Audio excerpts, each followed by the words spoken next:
আপনি যদি আমার চ্যানেলে নতুন বন্ধু হয়ে থাকেন অবশ্যই চ্যানেলটিকে লাইক শেয়ার ও সাবস্ক্রাইব করে নেওয়ার অনুরোধ থাকলো।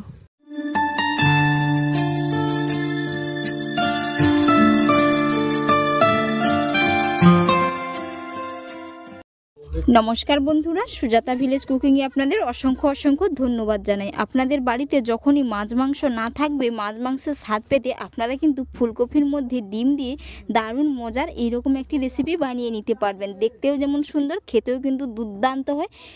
এর জন্য বন্ধুরা পুরো ভিডিওটা দেখতে থাকুন, আশা করি আপনাদের খুবই ভালো লাগবে। বাড়িতে যখন না মাছ মাংস থাকবে আপনারা কিন্তু ফুলকপির এই রেসিপিটা বানিয়ে দেখতে পারেন। ফুলকপি আর ডিম দিয়ে খেতে কিন্তু পুরো দারুণ হয়। তো এখানে আমি একটা ফুলকপি নিয়েছি, তো কপিটা খুব ভালো করে কেটে নেব, কেটে ধুয়ে পরিষ্কার করে নেব। এই যে কপিটা খুব ভালো করে কেটে নিয়েছি, তো আমি এই রকম করে রেখেছি, এর থেকে আর ছোট করব না। তো এবার আমি এগুলো জল দিয়ে ভালো করে পরিষ্কার করে ধুয়ে নেব। আর এই রেসিপির জন্য এখানে আমি 2টো ডিম নিয়েছি, 2টো ডিম হলেই এই কপির জন্য যথেষ্ট। কেটে ধুয়ে পরিষ্কার করে নিয়েছি। এবার আমি জল দিয়ে 50%-এর জন্য কপিগুলো ভাপিয়ে নেব। একেবারেই সেদ্ধ করব না, 50% ভাপিয়ে নেব। তো এবার আমি দেখে নেব কপিগুলো কতটা সেদ্ধ হয়েছে। এই যে কপিগুলো অনেকটাই কিন্তু সেদ্ধ হয়ে গেছে, পুরো 50%-এর মতো সেদ্ধ হয়ে গেছে। এবার আমি এগুলো তুলে নেব, দিয়ে এর জলটা ঝরিয়ে নেব। এগুলোর এক্সট্রা জলটা ঝরিয়ে নিতে হবে। জল থাকলে রেসিপিটা খুব ভালো হবে না, এর কারণে জলটা ঝরিয়ে নিতে হবে। কপিগুলো কিছুটা ঠান্ডা হয়ে গেছে। এবার আমি এগুলো গ্রেটারে খুব ভালো করে গ্রেট করে নেব। এই রকম করে গ্রেট করে নিতে হবে, এই যে।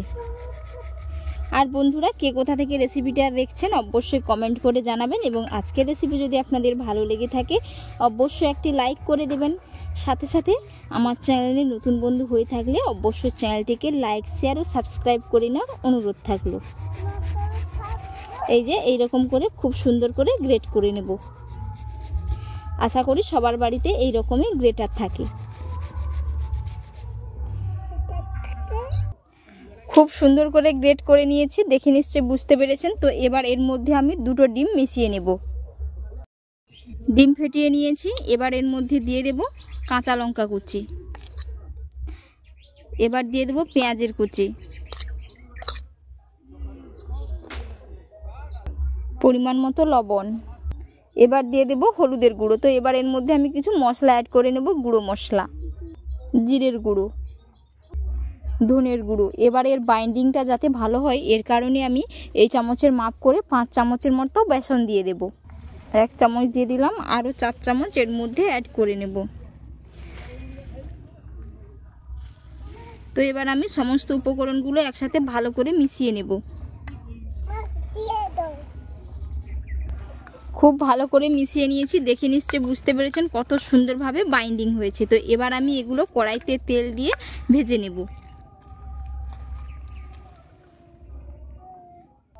ছোট চামচের মাপ করে 1 চামচ মতো চিনি দিয়ে দিচ্ছি, আর এর সাথে দিয়ে দেব ধনেপাতা কুচি। তো ধনেপাতা পুরোপুরি অপশনাল, কিন্তু বন্ধুরা চিনিটা দেবেন। এবার আমি ভালো করে মিশিয়ে নেব। কড়াইয়ের মধ্যে তেল গরম হয়ে গেছে, এবার আমি এগুলো দিয়ে দেব। তো বন্ধুরা, এখানে আমি সাদা তেল দিয়ে ভেজে নিচ্ছি, আপনারা চাইলে এখানে সরষের তেলেও ভেজে নিতে পারেন। এরকম ছোট ছোট বোলের আকারে দিয়ে দেব।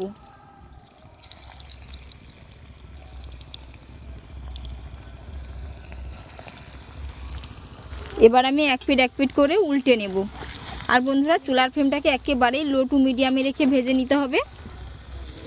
কত সুন্দর হয়ে পকোড়ার মতো হয়ে যাচ্ছে দেখুন বন্ধুরা। আপনারা কিন্তু এই অবস্থায় খেতে পারেন, কিংবা রান্না করেও খেতে পারেন, পুরো দুর্দান্ত হয় খেতে। এবার আমি এগুলো তুলে নেব। বাকিগুলো ঠিক একই রকমভাবে ভেজে নেব।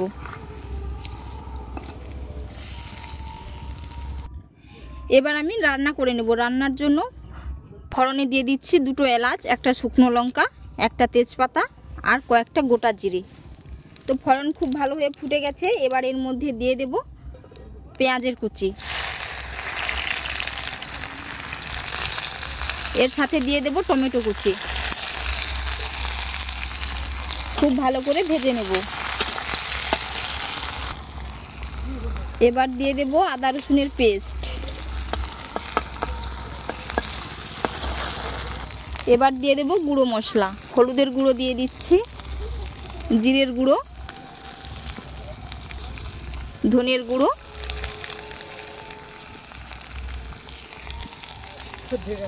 এবার দিয়ে দেব লঙ্কার গুঁড়ো, ঝালের জন্য 2টো কাঁচা লঙ্কা দিয়ে দিলাম।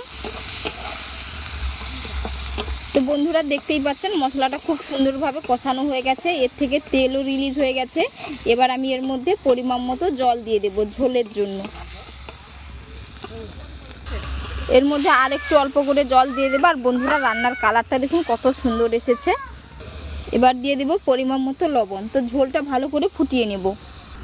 ঝোল ফুটে উঠেছে, এবার আমি ফুলকপির এই পকোড়াগুলো দিয়ে দেবো এর মধ্যে।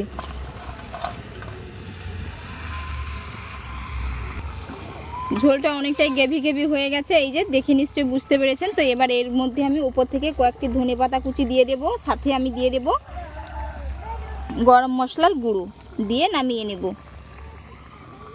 এই যে গরম মশলার গুঁড়ো দিয়ে দিলাম। তো এর থেকে বেশি ঝোলটা পাতলা রাখবো না। রান্নাটা পুরোপুরি হয়ে গেছে, দেখতেই পাচ্ছেন কত সুন্দর হয়েছে। তো বন্ধুরা আজকের রেসিপি আপনাদের কেমন লাগলো অবশ্যই কমেন্ট করে জানাবেন, এবং বাড়িতে অবশ্যই এরকমভাবে একবার বানিয়ে নেবেন, খেতে পুরো দুর্দান্ত হয়। আর এতক্ষণ পুরো রেসিপি দেখার জন্য অসংখ্য অসংখ্য ধন্যবাদ থাকলো। আপনাদের সাথে নেক্সট অন্য একটি রেসিপিতে দেখা হচ্ছে।